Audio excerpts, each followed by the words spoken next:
షాజహాన్పూర్ యోగాశ్రమం స్వర్ణోత్సవ సంబరాల సందర్భంగా దాజీ ఇచ్చిన సందేశం 3వ బ్యాచ్ కొరకు 2026 ఫిబ్రవరి 20 నుండి 22 వరకు. ఈ సందేశం యొక్క శీర్షిక ఆకాశాన్ని అందుకోవడం, ఉపశీర్షిక అహంకార నిర్మిత పరిమితులను వినమ్రత ఎలా ఛేదిస్తుంది. ప్రియ మిత్రులారా, ఈ బసంత్ భండారా యొక్క మొదటి 3 సందేశాల నుండి మనం నేర్చుకున్న విషయాలను ఒకసారి పునశ్చరణ చేసుకుందాం. మొదటి సందేశం విభజించబడిన హృదయంలో కోరిక మరియు ఆకాంక్షల మధ్య నలిగిపోతూ ఆ రెండింటిలో ఏది గెలుస్తుందోనని ఆలోచించే సాధకుడిని కలిశాము. రెండవ సందేశం లక్ష్యాన్ని మేల్కొల్పడం. దానిలో శక్తి పుష్కలంగా ఉన్నప్పటికీ తన లక్ష్యాన్ని కోల్పోయిన దిశానిర్దేశం లేని జ్వాల వంటి సాధకురాల్ని కలిశాం. మూడవ సందేశం బలమైన పునాదిని నిర్మించటం. ఆ సందేశంలో చక్కగా సాధన చేసి అంతర్గత మార్పును అనుభూతి చెందినప్పటికీ తన స్వీయ హృదయంలో జరుగుతున్న పరివర్తనను నమ్మలేని సాధకురాల్ని కలిశాము. ఇప్పుడు 4వ అన్వేషకుణ్ణి మనం కలుస్తున్నాము. ఈ 4వ అన్వేషకుడు అంతర్గత యాత్రలో మరికొంత దూరం ప్రయాణించాడు. అతను సరైన ఎంపిక చేసుకున్నాడు. లక్ష్యముచే ఉత్తేజితుడై మార్గంపై పూర్తి నమ్మకాన్ని కలిగి ఉన్నాడు. అయినప్పటికీ అతను అభివృద్ధి చెందడం ఆగిపోయింది. సామర్థ్యం లేక కాదు, తనను ఇంత దూరం తీసుకువచ్చిన ఆ విజయాలే నెమ్మదిగా ఒక పంజరంగా మారిపోయినందువల్ల. ఒక ఉదాహరణ ఇవ్వాలంటే, గ్రీన్ హౌస్ అంటే హరిత గృహం. దాని పైకప్పును తాకేలా ఎత్తుగా పెరిగిన చెట్టు గురించి ఆలోచించండి. అదొక వింత సమస్యను ఎదుర్కొంటుంది. దాని వేర్లు ఆరోగ్యంగా ఉన్నాయి, ఆకులు పచ్చగా ఉన్నాయి, పైకి చూస్తే అది కలకలలాడుతోంది, కానీ పెరగటం ఆగిపోయింది. దానికి పెరిగే సామర్థ్యం లేక కాదు, అవతలకు చూడడానికి వీలులేని ఒక హద్దును అది ఎదుర్కోవడం వల్ల. ఆ గ్రీన్ హౌస్ అనేది అహంకారం. పైకప్పు అనేది అహంకారం తనకు తాను చెప్పుకునే కథ. ఆ చెట్టు గ్రీన్ హౌస్ పైకప్పు వరకు పెరిగి దాన్నే ఆకాశం అని పొరబడి తాను పూర్తి ఎత్తుకు చేరుకున్నాను నమ్ముతుంది. అహంకారం ఒక మోసపూరిత సూక్ష్మ అవరోధం. ఆధ్యాత్మిక మార్గంలో అహంకారం అత్యంత సూక్ష్మమైన అడ్డంకి. ఎందుకంటే అది తనకు తాను మార్గం అనే మారువేషాన్ని ధరిస్తుంది.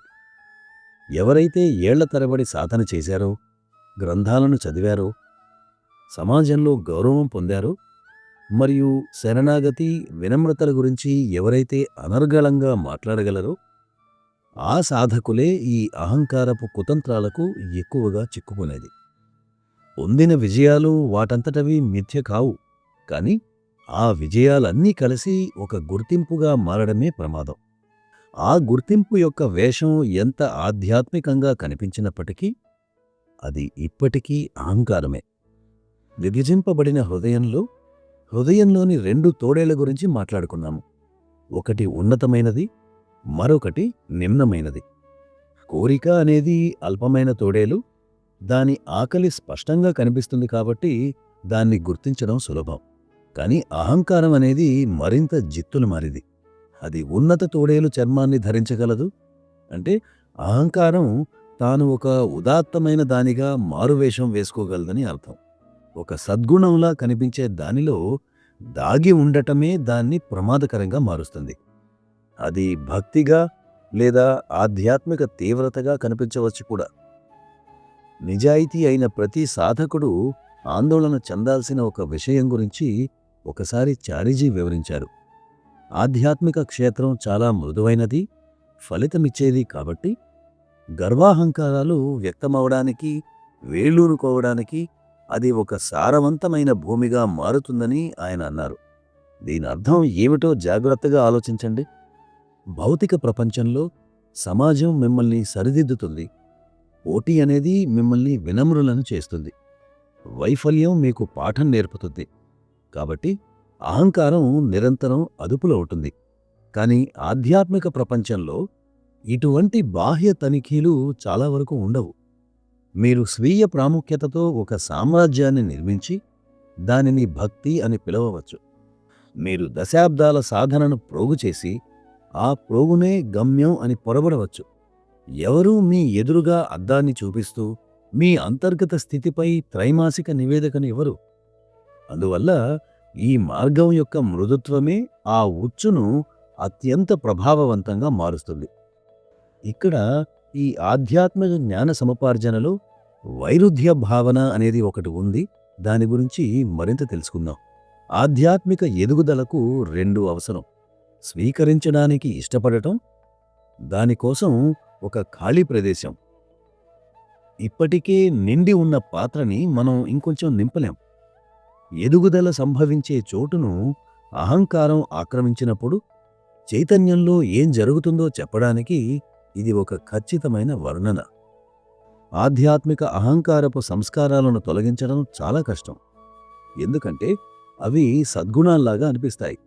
అవి ఇలా ధ్వనించవచ్చు: నేను 20 ఏళ్లుగా సాధన చేస్తున్నాను, నేను ఈ బోధనలను లోతుగా అర్థం చేసుకున్నాను, ఈ మార్గం కోసం నేను ఎంతో త్యాగం చేశాను. ఈ 3 వాక్యాల్లో ప్రతి వాక్యమూ వాస్తవానికి నిజమే కావచ్చు, కానీ అదే గుర్తింపుగా ఘనీభవిస్తే ఒక గోడలా అది తయారవుతుంది. ప్రాచీన సాంప్రదాయాలు దీన్ని అభిమానం, అంటే నిజాయితీ అయిన సాధనలోకి కూడా ప్రవేశించేంత సూక్ష్మమైన గర్వం అని పిలుస్తాయి. ఇది తనను తాను అహంకారంతో ప్రకటించుకోదు. నేను వాళ్ళకంటే ముందున్నాను అంటూ ఇది పోలిక చూపించడం ద్వారా గుసగుసలాడుతుంది. వినమ్రంగా కనిపిస్తున్నందుకు లోలోపల సంతోషపడుతూ బయటకు మాత్రం నాదేముంది, మామూలు వ్యక్తిని అని చెప్పే మిథ్యా వినమ్రతలో ఇది దాగి ఉంటుంది. ఆ అనంతుడికి ఆశ్రిత పక్షపాతమేదో ఉన్నట్లు మాస్టర్తో నా బంధం ప్రత్యేకం అంటూ ఇది భక్తిని కూడా నటిస్తుంది. బలమైన పునాదిని నిర్మించడంలో సందేహాన్ని ల్యాబ్ కోటు ముసుగు ధరించి వాస్తవత్వాన్ని నటించే భయం అని మనం వివరించుకున్నాం. నేను కనుగొన్నది నిజం కాదు, లేదా అసలిది విలువైనదేనా అని సందేహం అంటుంది. అభిమానం దీన్ని మరో విధంగా ప్రతిబింబిస్తుంది. అది శరణాగతిగా నటిస్తూ ఆధ్యాత్మిక భాషలో కప్పబడిన అహంకారం. అహంకారం నేను కనుగొన్నది నాదే అని అంటూనే లోపల నేనేమీ కాదు అని గుసగుసలాడుతుంది. ఇవి రెండూ తరువాత వేసే అడుగును అడ్డుకుంటాయి. సందేహం మీ వద్దనున్నదాన్ని చూడనీయకుండా అడ్డుకుంటే అహంకారం ఎదుగుదలకు తావు లేకుండా చేస్తుంది.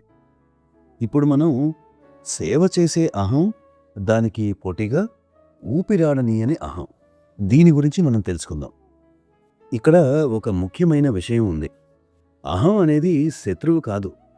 స్పిరిచువల్ అనాటమీ పుస్తకంలో మనం అహాన్ని 5 రూపాల వర్ణపటంగా తెలుసుకున్నాం: అహంభావం, గర్వం, విశ్వాసం, ఉనికి మరియు వినమ్రత. అహంభావం అనేది అత్యంత స్థూలమైన రూపం. ఇక్కడ అహం అనేది ప్రతి సంబంధాన్ని, ప్రతి అవగాహనను వికృతం చేసేంతగా మిడిసిపడుతుంది. వినమ్రత వర్ణపటానికి అవతలి చివరన ఉండేది. వినమ్రత అంటే అహం లేకపోవడం కాదు. వినమ్రత అనేది అహం యొక్క అత్యంత ఉదాత్త వ్యక్తీకరణ, తనకంటే ఎంతో గొప్పదానిపై ఉండే ఒక సంపూర్ణ విశ్వాసం. అహం అనేది ఒక కండరం వంటిది.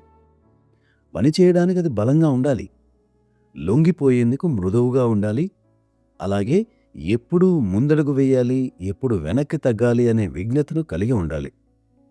ఉదాహరణకు, ప్రసంగం చేసే వ్యక్తికి దాన్ని నమ్మకంగా చెప్పడానికి ఒక స్థాయి అహం అవసరం. అదే వ్యక్తి ధ్యానంలో కూర్చున్నప్పుడు ప్రాణాహుతికి చోటు ఇవ్వడం కోసం అహం దాదాపు శూన్యం కావాలి. కాబట్టి సమస్య అహంతో కాదు, ఒకే స్థితిలో గడ్డకట్టుకుపోయి కదలడానికి నిరాకరించే మొండి అహంకారంతోనే. లక్ష్యాన్ని మేల్కొల్పడం అనే సందేశంలో బద్ధకం అంటే శక్తి లేకపోవడం కాదు, లక్ష్యం లేని శక్తి అని చెప్పుకున్నాం. అదేవిధంగా గడ్డకట్టిన రూపంలో ఉన్న అహంకారం అనేది తప్పుడు లక్ష్యం వైపు మళ్లిన శక్తి. బద్ధకస్తుడిలోని జ్వాల నిద్రిస్తుంది, కానీ అహంకారంతో బంధించబడ్డ వ్యక్తిలో జ్వాల ప్రజ్వలిస్తుంది, కానీ అది తెరిచిన ఆకాశాన్ని అందుకోవడానికి బదులు ఆ గ్రీన్ హౌస్ను మాత్రమే వెచ్చబరుస్తుంది. ఈ పోలిక ద్వారా సాధకుడి ఆధ్యాత్మిక శక్తి, చిత్తశుద్ధి, చేసిన సాధనా ఫలితాలు తన స్వీయ ప్రతిష్టను కాపాడుకోవడానికి మళ్లించబడుతున్నాయే తప్ప దాన్ని దాటి ఎదగడానికి కాదనే విషయం అర్థమవుతోంది. విభజింపబడిన హృదయం అనే సందేశంలో మనం వివరించుకున్నట్లుగా మళ్లీ మళ్లీ మనకు వచ్చే వైఫల్యాలు సంకల్పశక్తిలో సూక్ష్మ చీలికలను కలిగిస్తాయి. కనిపించని నష్టమంతా క్రమంగా పేరుకుపోయి చిన్నపాటి అదనపు ఒత్తిడి వచ్చినప్పుడు కూడా ఘోరమైన పతనానికి దారితీస్తుంది. అంటే మీరు మీ సంకల్పశక్తిని ఉపయోగించడంలో విఫలమైన ప్రతిసారి అది కొద్ది కొద్దిగా బలహీనమవుతూ చివరకు కుప్పకూలిపోతుంది. అహం మాత్రం దీనికి వ్యతిరేక దిశలో పనిచేస్తుంది. పునరావృతమైన ఆధ్యాత్మిక విజయాలను వ్యక్తిగత విజయాలుగా ప్రకటించుకున్నప్పుడు సూక్ష్మస్థాయి మెడిసిపాట్లు ఏర్పడతాయి. ప్రతి సూక్ష్మ మెడిసిపాటు కనిపించదు. పైకి చూసినప్పుడు అది పురోగతిలా అనిపిస్తుంది, కానీ ఆ మెడిసిపాట్ల సమిష్టి ప్రభావం ఒక కఠినత్వాన్ని సృష్టిస్తుంది. చివరకు ఆ సాధన ద్వారా కలగాల్సిన అసలైన వృద్ధినే అది అడ్డుకుంటుంది. అయితే ఇక్కడ మన ఎదుగుదలకు పోషణనిచ్చేది ఏది? అహంకారం అనేది పైకప్పు అయితే వినమ్రత అనేది అనంత ఆకాశం. వినమ్రత అనేది తరచుగా తప్పుగా అర్థం చేసుకోబడుతుంది. అది తనను తాను తక్కువ చేసుకోవడం కాదు, లేదా అదొక అల్పస్థాయి వ్యక్తీకరణ కూడా కాదు. వాస్తవానికి ఈ విశ్వం యొక్క విస్తారమైన అస్తిత్వంలో తన స్థానాన్ని సరిగ్గా గుర్తించడమే వినమ్రత అంటే. హిమాలయ శిఖరం వినమ్రంగా ఉందంటే అది వంగి ఉండడం వల్ల కాదు, తనకంటే ఇంకా ఎంతో దూరం విస్తరించి ఉన్న పర్వత శ్రేణిలో తాను ఒక భాగమని దానికి తెలుసు కాబట్టి. ప్రత్యేకంగా ఉండాలనే కోరిక కరిగిపోయినప్పుడు మిగిలేదే అసలైన వినమ్రత. దీని గురించి లోతుగా ఆలోచించండి. ప్రత్యేకత అనే కోరిక తగ్గిపోతే ఏదో విలువైనది కోల్పోతామని చాలామంది భయపడతారు.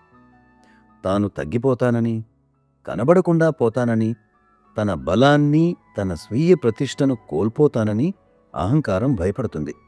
అదే అతిపెద్ద అపోహ. ప్రత్యేక గుర్తింపు ఉండాలనే కోరిక కరిగిపోయినప్పుడు ప్రదర్శన లేని ఉనికి, పటాటోపం లేని బలం, పోలిక లేని విశ్వాసం మాత్రమే మిగులుతాయి. మీరు ఏ విధంగానూ తగ్గిపోరు. బదులుగా ఒక ప్రతిష్టను కాపాడుకోవాలనే భారం నుండి మీరు విముక్తులవుతారు. మీ ప్రత్యేక నైపుణ్యాలు, బలాలు, భావనలు మీ వద్దే ఉంటాయి. అయితే మీ గుర్తింపు, మీ స్వీయ విలువ వాటికే పరిమితం కాదు. అహంకారాన్ని కాపాడుకోవడానికి ఉపయోగించిన శక్తే ఇప్పుడు ఎదుగుదలకు అందుబాటులోకి వస్తుంది.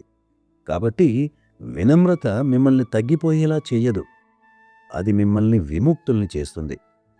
హార్ట్ఫుల్నెస్ సాధనలో ప్రాణాహుతి తనకు చోటిచ్చిన హృదయంలో అత్యంత శక్తివంతంగా పనిచేస్తుంది. ప్రాణాహుతి బలవంతంగా లోపలికి రాదు. ఎక్కడ ఖాళీ ఉంటే అక్కడ నిండుతుంది. ఎక్కడ నిండుగా ఉంటే అక్కడ ద్వారం వద్దే వేచి ఉంటుంది. అందుకే గొప్ప మార్పులనేవి అనుభవజ్ఞులైన సాధకులలో కంటే ఎలాంటి ఆశింపులు, ఆలోచన చట్రాలు, ఆధ్యాత్మిక ప్రగతి యొక్క వివరాలు ఉండని కొత్త వారిలో కనిపిస్తూ ఉంటాయి. కాపాడుకోవడానికి వాళ్ళకేమీ లేదు. ఆ పాత్ర ఖాళీగా ఉంది. అందుకే కృప ఎటువంటి ప్రతిఘటన లేకుండా దాన్ని నింపుతుంది. ఇలా ఆలోచించండి. లక్ష్యాన్ని మేల్కొల్పడం అనే సందేశంలో మనం ఐస్ క్రీం వైరుధ్యత గురించి పరిశీలించాము. ఒక పిల్లవాడికి ఐస్ క్రీం కావాలని కోరుకోవడానికి సంకల్పశక్తి అవసరం లేదు. నిజమైన ఆసక్తి ఉన్నప్పుడు శక్తి సహజంగానే ప్రవహిస్తుంది. అదే సూత్రం ఇక్కడ కూడా వర్తిస్తుంది. నిజమైన ఆశ్చర్యభావం ఉన్నప్పుడు వినమ్రత కోసం మనం ప్రత్యేకంగా శ్రమించాల్సిన అవసరం లేదు. అపారమైన విశాలత్వాన్ని నిజంగా చూసిన వ్యక్తికి వినమ్రతని సాధన చేయాల్సిన అవసరం ఉండదు. అది నిరంతర సాధనతో, తెరచిన మనస్సుతో సహజంగానే వస్తుంది. మరింత లోతైన స్థాయిలో చూస్తే మనలో వినమ్రత లోపం లేదు. సమస్య ఏంటంటే మోసకారి అహంకారం మనకు ఆ అపార విశాలత్వానికి మధ్యలో నిలబడి తన స్వంత ప్రతిబింబాన్ని చూపిస్తూ ఆవలి వైపున్న ఆకాశాన్ని మనకు కనిపించనీయకుండా చేస్తోంది. ఇప్పుడు మనం నిరంతర ప్రారంభకుడు అనే అంశం గురించి తెలుసుకుందాం. ప్రారంభకుడి మనస్సును వివరించటానికి జపనీయులు షోషిన్ అనే పదాన్ని ఉపయోగిస్తారు. ప్రారంభకుడి మనస్సులో అవకాశాలు అనంతంగా ఉంటాయి. ప్రవీణుడి మనస్సులో అవి చాలా తక్కువగా ఉంటాయి. దీని అర్థం అజ్ఞానిలా నటించమని కాదు. ప్రతి క్షణాన్ని, ప్రతి ధ్యానాన్ని, ప్రతి సమాగమాన్ని తాజా శ్రద్ధతో అది మొదటిసారే జరుగుతున్నట్లుగా స్వీకరించడం. నిజానికి జరిగేది అదే. నిన్న జరిగినదే ఈరోజు ధ్యానంలో కూడా జరగాలని ఆశించే ధ్యాని ఇప్పటికే తన ఎదుగుదలపై ఒక పైకప్పును నిర్మించుకున్నాడు. మాస్టర్ ఏం చెప్పబోతున్నారో ముందే తెలుసుకున్నట్లు భావించి వారి దగ్గరికి వెళ్లే సాధకుడు అప్పటికే తనకున్న భావజాలానికి సరిపడే మాటలనే వినాలని అభిలషిస్తాడు. ఎదుగుదల అనేది మనకు తెలిసి ఉన్నదానికి, అలాగే మనం కనుగొనబోయేదానికి మధ్య ఉన్న ఖాళీ ప్రదేశంలో జరుగుతుంది. అహంకారం అనేది ఆ ప్రదేశాన్ని ఖచ్చితత్వంతో నింపేస్తుంది. వినమ్రత అనేది ఆ ప్రదేశాన్ని తెరిచిపెట్టి ఉంచుతుంది. లక్ష్యాన్ని మేల్కొల్పడం అనే సందేశంలో మనం కుంగ్ఫూ పాండా అనే సుప్రసిద్ధ యానిమేటెడ్ చలనచిత్రంలోని ఖాళీ కాగితపు చుట్ట గురించి చెప్పుకున్నాం. ఆఖరికి ఆ చుట్ట విప్పినప్పుడు అదొక అద్దం అని తేలింది. అక్కడ రహస్యమైన పదార్థం ఏదీ లేదు. శక్తి ఎప్పుడూ లోపలే ఉంది. కానీ ఈ సత్యాన్ని రెండు రకాలుగా స్వీకరించవచ్చు. అహంకారం అవును నేనే శక్తిని అని ప్రకటిస్తుంది. వినమ్రత శక్తి నా ద్వారా ప్రవహిస్తోంది అని గుర్తిస్తుంది. మొదటి ప్రకటన పైకప్పును నిర్మిస్తే రెండవది ఆకాశానికి దారిని తెరుస్తుంది. సత్యం ఒకటే, కానీ పరిణామాలు వ్యతిరేకం. బాబూజీ గారి 3వ నియమం ఇలా అంటుంది: భగవంతునితో సంపూర్ణ ఐక్యం పొందుటయే నీ లక్ష్యంగా నిర్ణయించుకునము. లక్ష్యం సాధించునంత వరకు విశ్రమింపకము అని. మనం ఈ విశ్రమింపకము అనేదాన్ని సోమరితనం గురించి చెప్పుకునేటప్పుడు మాట్లాడుకున్నాం. అయితే ఇక్కడ కూడా అదే భావం సమానంగా వర్తిస్తుంది. విశ్రమించకు అంటే ఇంకా చేరలేదు అని కూడా అర్థం. మీరు గమ్యాన్ని చేరుకున్నారని లేదా మీ యాత్ర పూర్తయిందని భావించిన తక్షణమే పైకప్పు ప్రత్యక్షమవుతుంది. గుర్తుంచుకోండి, ప్రయాణించాల్సింది ఇంకా ఎంతో ఉంది. ఎందుకంటే తెరచిన ఆకాశం అపరిమితంగా అనంతంగా ఉంది. ఈ అంతర్గత శిక్షణ అనేది ఒక్కసారి చేసే పని కాదు. ఇది ప్రతిరోజూ చేసే సాధన. అహంకారం రాత్రికి రాత్రే తనను తాను తిరిగి నిర్మించుకోగలదు. అందుకే ప్రతి ఉదయం ఆ పైకప్పు మళ్లీ తొలగించబడాలి. ప్రతి ధ్యానంలోనూ హృదయం అనే పాత్ర మళ్లీ ఖాళీ చేయబడాలి. ఇది ఎదుగుదల యొక్క లయ. మనం ఇప్పటికే ఎవరమై ఉన్నామో అలా మరింతగా అవ్వడానికి పేరుకుపోయి ఉన్న వాటిని నిరంతరం వదిలించుకోవడం అన్నమాట. ఆ అపరిమితమైన ఆకాశం గురించి మరింత విపులంగా తెలుసుకుందాం. అత్యంత వినయశీలుడైన వ్యక్తి ఒక రాజు కన్నా కూడా సంపన్నవంతమైన జీవితాన్ని గడపగలడని బాబూజీ ఒకసారి చెప్పారు. అతని హృదయం లోపల ఎవరికీ తెలియనటువంటి అద్భుతాల కన్నా అద్భుతమైనది దాగి ఉంటుంది. ఇది పైకప్పును ఛేదించిన ఆత్మ యొక్క చిత్రణ. అది తన ఎత్తును ప్రకటించదు. ఎత్తుగా కనిపించవలసిన అవసరం దానికి లేదు. ఆకాశాన్ని అందుకోదలిచిన చెట్టులా అది కేవలం పెరుగుతూనే ఉంటుంది. గ్రీన్ హౌస్ పైకప్పును ఛేదించిన చెట్టులాగే మిగిలిపోదు. అసలైన సూర్యకాంతి, అసలైన వర్షం, అసలైన గాలికి అది బహిర్గతం అవడంతో తన అసలైన స్వభావాన్ని వ్యక్తపరచడానికి తగిన స్వేచ్ఛను పొందుతుంది. ఈ కొత్త దృక్కోణంతో అది ఆ ఆకాశమే పైకప్పు కాదని, ఇంకా తాను పెరుగుతూనే ఉండగలనని గ్రహిస్తుంది. క్లుప్తంగా చెప్పాలంటే, విభజింపబడిన హృదయం అనే సందేశంలో మనం వివేకంతో ఎంచుకోవడం నేర్చుకునే వరకు కోరిక మనల్ని విభజిస్తుంది. లక్ష్యాన్ని మేల్కొల్పడం అనే సందేశంలో మనం మనలోని జ్వాలను వెలిగించి లక్ష్యాన్ని కనుగొనే వరకు జడత్వం మనల్ని ఆపివేస్తుంది. బలమైన పునాదిని నిర్మించడం అనే సందేశంలో మనం దానిని దాటి చూసి మన స్వీయ అనుభవాలను నమ్మడం నేర్చుకునే వరకు సందేహం మనల్ని క్షీణింపజేస్తుంది. ఆకాశాన్ని అందుకోవడం అనే ఈ సందేశంలో అహంకారం మనల్ని ఎంత మృదువుగా, సూక్ష్మంగా ఆవరిస్తుందంటే ఆ ఆవరణనే మనం గమ్యంగా పొరబడతాము.